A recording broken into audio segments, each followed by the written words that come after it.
సిరులనిచ్చేటి శ్రీ మహాలక్ష్మి కరుణ చూపవమ్మ శత్రు వినాశము చేసేడి దుర్గా జయమునియవమ్మ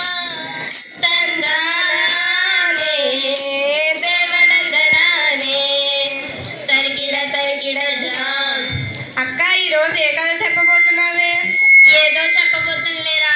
ఏ రాజు కదో, ఏ రాణి కదో, ఏ పీత కదో. అదేంటక్క, కథలన్నీ పాత కథలు అయిపోయాయి కదా. పాత అంటే రోత కింద అయితే పాత బంగారం, వెండి గొలుసులు ఇవన్నీ తీసి బయట పడేస్తావా ఏంటి? అందరికి ఇది ఒక ఫ్యాషన్ అయిపోయింది. పాత లేదే కొత్త లేదురా తిక్క సన్నాసి. మనం ఇంకా పాతలోనే బతుకుతున్నామా ఏంటి? తమ్ముడు చెల్లి దెబ్బలాడకండి. ఈరోజు తమ్ముడు అడిగినట్లే కొత్త కథ చెప్తాను. చెట్లై చాలే బడాయి. ఇది పేద ఇంటిలోన పుట్టి పెరిగిన పైడి బొమ్మ కథ. సంజయ్ చక్కనమ్మ కదరా.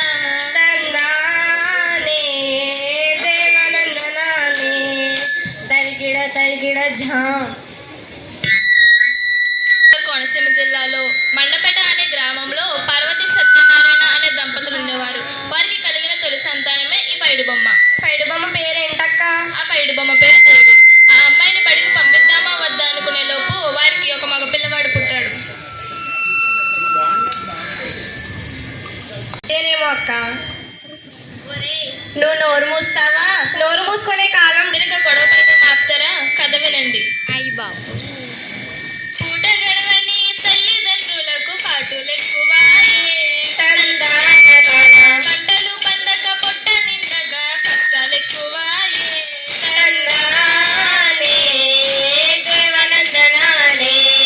తరిగిట ఝాం.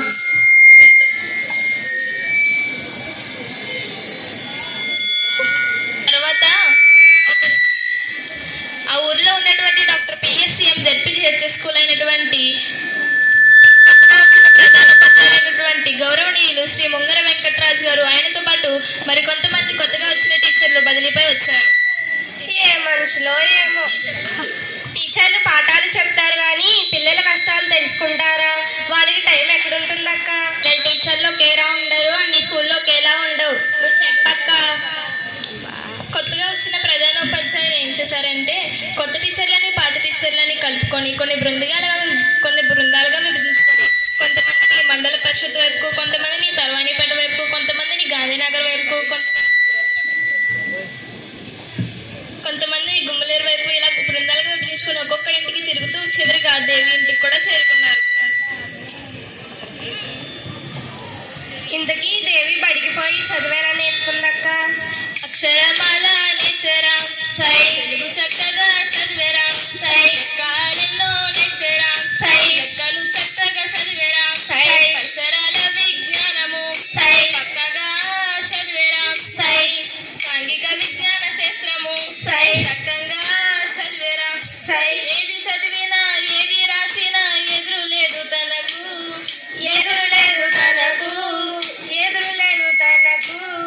తరిగిడ ఝాం. ఇంతకీ ఆ అమ్మాయి ఏమేం పనులు చేసేదక్క? ఆ అమ్మాయి ఏమేం పనులు చేసేదంటే ఇంటి పనులను చేసేరా సై, వంట పని కొంత నేర్చేరా సై, గుట్టలెన్నో అల్లేరా సై, పత్తి చేలకి పోయేరా, కొవ్వొత్తిలా బ్రతుకాయరా. పత్తి చేలికి పోయేరా, కొవ్వొత్తిలా బ్రతుకాయరా. అయ్యో తండానే దేవనందనానే. పాస్ అయ్యింది. తర్వాత ఇంటర్ కూడా పాస్ అయ్యి డిగ్రీలో చేరింది. అయ్యో, డిగ్రీ ఏంటక్క? ఇంజనీరింగో ఎంబీబీఎస్ చదవచ్చు కదా. ఎక్క సీట్ రాలేదా? అది కాదు తమ్ముడు, పోటీ పరీక్షల్లో నెగ్గి ఏ మండల అభివృద్ధి అధికారిగానో ఏ జిల్లా అభివృద్ధి అధికారిగానో అవ్వాలనేది ఆమె సంకల్పం. తనలాంటి ఆడపిల్లలందరికీ అండగా నిలవాలనుకున్నది ఆమె కోరిక. అట్లా అవ్వాలంటే ఏం చెయ్యాలక్క? అట్లా అవ్వాలంటే దొన్నపోతు లెక్క తిని మండిపోతు లెక్క పడుకోరాదురా. నువ్వు చాలా లెక్క, నువ్వు చెప్పక్క. పట్టుదల తన ఆయుధమైతే అయితే విజయం తన బానిస అవుతుంది. పట్టుదల తన ఆయుధమైతే విజయం తన బానిస అవుతుంది అని పెద్దలు చెప్పినట్లే దేవి తన అనుకున్నది సాధించి 2 సంవత్సరాలలో అదే ఊరికి మండల అభివృద్ధి అధికారిగా చేరింది. ఆ తర్వాత ఏం జరిగిందక్క? తర్వాత ఏముంటుంది, ఇటు ఆడపిల్లలందరికీ అండగా నిలుస్తూ అటు ప్రజలతోనూ అటు ప్రభుత్వంతోనూ జేజేలు అందుకుంది. చివరిగా మీ అందరికీ ఒక చెప్తాను, వినండి. ఆడపిల్లలను చిన్న చూపుతో చూడరాదు, అరే చూడరాదు బాయి, అన్నింటిలోనూ అవకాశాలను కల్పించాలోయి. అవును కల్పించాలోయి. ఆడపిల్లలను చిన్న చూపుతో చూడరాదు బాయి, అరే చూడరాదు బాయి, అన్నింటిలోనూ అవకాశాలను కల్పించాలోయి. అవును కల్పించాలోయి. చివరిగా మీ అందరికి నేను చెప్పేది ఏంటంటే, దేవి లాంటి ఆడపిల్లలు ఊరికి ఒకరున్న ఊరు బాగుపడుతుంది, తర్వాత మన దేశం కూడా బాగుపడుతుంది. కాబట్టి ఈ కథలోని దేవి ఇలా ఆడపిల్లలందరూ చక్కగా చదువుకొని ముందుగా తన తల్లిదండ్రులకు తన పాఠశాలకు మంచి పేరు తెస్తూ మన సమాజాన్ని మన దేశాన్ని ముందుకు నడిపించాలని కోరుకుంటూ ఇక్కడితో సెలవు తీసుకుంటున్నాం. తమ్ముడు చెల్లి వీడుకోలు తీసుకుందామా? అలాగే అక్క. మాకు సెలవేయండి, మళ్ళీ తిరిగి వస్తాము. మరవకండి అయ్యలారా, మరవకండి అయ్యలారా, మాకు సెలవేయండి, మళ్ళీ తిరిగి వస్తాము అమ్మలారా. మరవకండి అమ్మలారా, మాకు సెలవేయండి, మళ్ళీ తిరిగి వస్తాము. మరవకండి పిల్లలారా, మరవకండి పిల్లలారా, మాకు సెలవేయండి, మళ్ళీ తిరిగి వస్తాము. మరవకండి పెద్దలారా, మరవకండి పెద్దలారా. తరిగిడ తరిగిడ జా. నేను చనిపోతే నువ్వు ఏడుస్తావా అని అడిగాడటండి. ఎవరు? తండ్రి తన కొడుకుని అడిగాడట.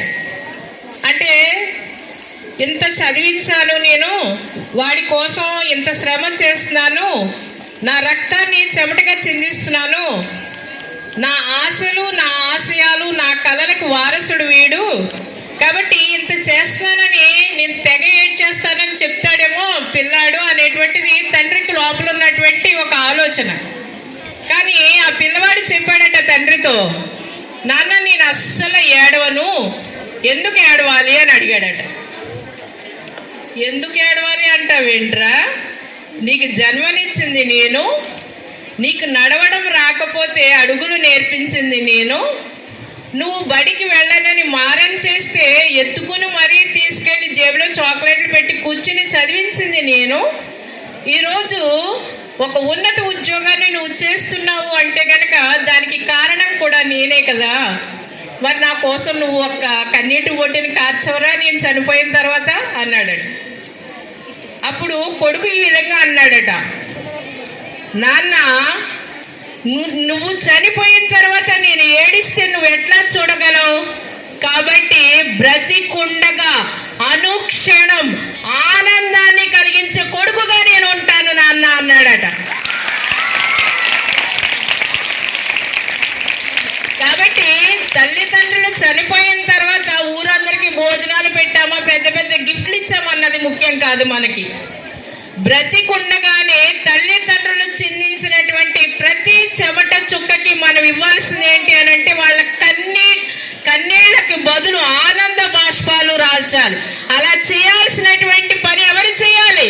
మీరందరూ చేస్తారా? మరి మీ తల్లిదండ్రులు ఆనందించేలా చేస్తారా అందరూ? Very good. మరి తల్లిదండ్రుల ఆశయాల్ని ఎలా విజయవంతం చేయాలి?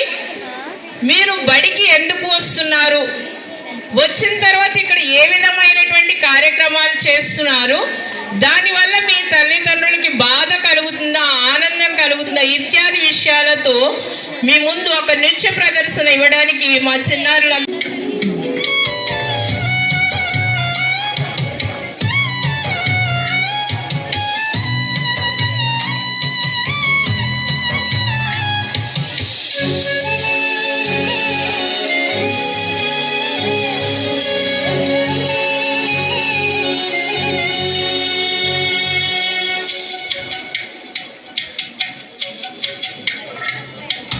గుర్తుందా చిన్న గుర్తుందా, గుర్తుందా నాన్న చూపిన బతుకు బాట. నిద్రలో నువ్వునికి పడితే మెత్తగా నీ గుండె తట్టి గుడిలో నేను పొదువుకొని అమ్మ పాడిన జోల బాట.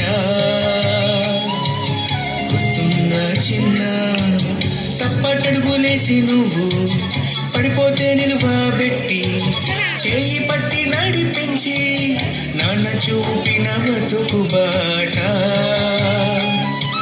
గుర్తుందా చిన్న నీకు గుర్తుందా కన్నా? గుర్తుందా చిన్న గుర్తుందా అమ్మ పాడిన జోల పాట.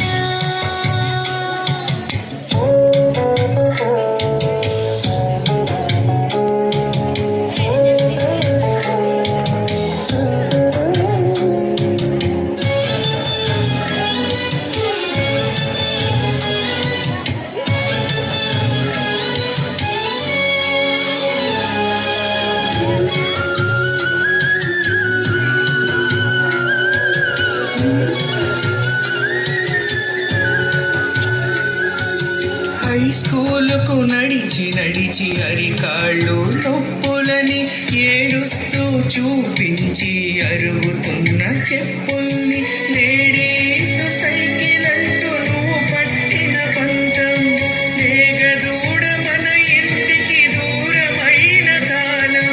గుర్తుందా చిన్న నీకు గుర్తుందా కన్నా? గుర్తుందా చిన్న గుర్తుందా అమ్మ పాడిన జోల పాట.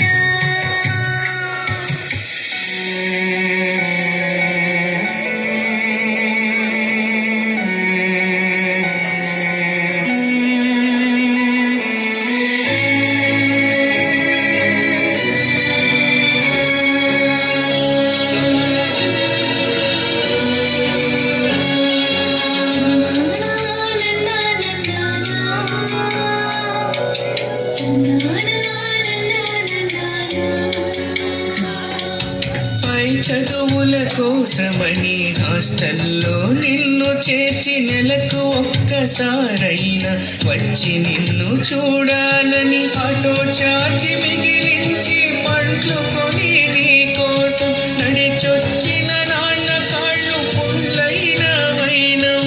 గుర్తుందా చిన్న నీకు గుర్తుందా కన్నా? గుర్తుందా చిన్న గుర్తుందా అమ్మ పాడిన జోల పాట.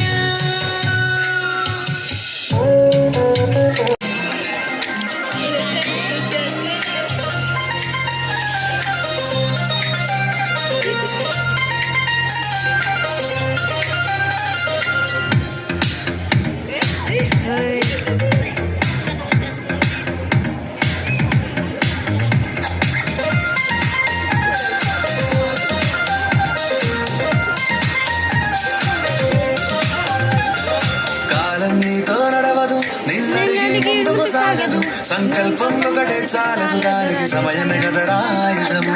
విజయం నేరుగా చేరదు, శ్రమ పడితే లక్కగా మారదు. నీ లక్ష్యం చేరే మార్గంలో ప్రతి సెగను విలువని తెలుసుకో. ఉన్నోడివా లేనోడివా ఏ కులం నీదని అడగదు. మంచోడివా చెడ్డోడివా ఏ మతము నీది అని అడగదు. ప్రేమ చాలి చూపదు, దైదాక్షిణ్యాలే ఉండవు. ప్రేమ చాలి చూపదు, దైదాక్షిణ్యాలే ఉండవు. దానికి విలువను ఇస్తే గెలుస్తావు, అది మరిచితే అక్కడే ఆగుతావు. కాలం నీతో నడవదు, నిన్నడిగి ముందుకు సాగదు. సంకల్పం ఒకటే చాలదు, దానికి సమయమే కదరాయుధము.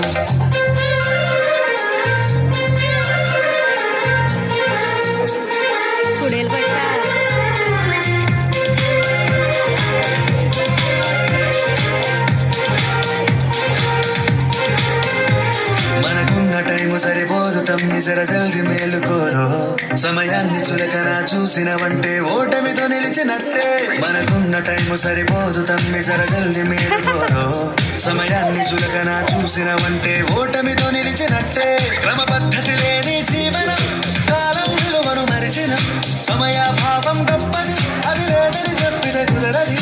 గెలిచిన వీరుడి మనసుని అడుగు, సమయం విలువేంటో. గడిచిన నీ గత కాలాన్నడుగు, కోల్పోయిందేంటో. అది తెలుసుకొని ముందుకు పోతే విజయం నీ బానిసరా. కాలం నీతో నడవదు, నిన్నడిగి ముందుకు సాగదు. సంకల్పం ఒకటే చాలదు, దానికి సమయమే కదరా ఆయుధం.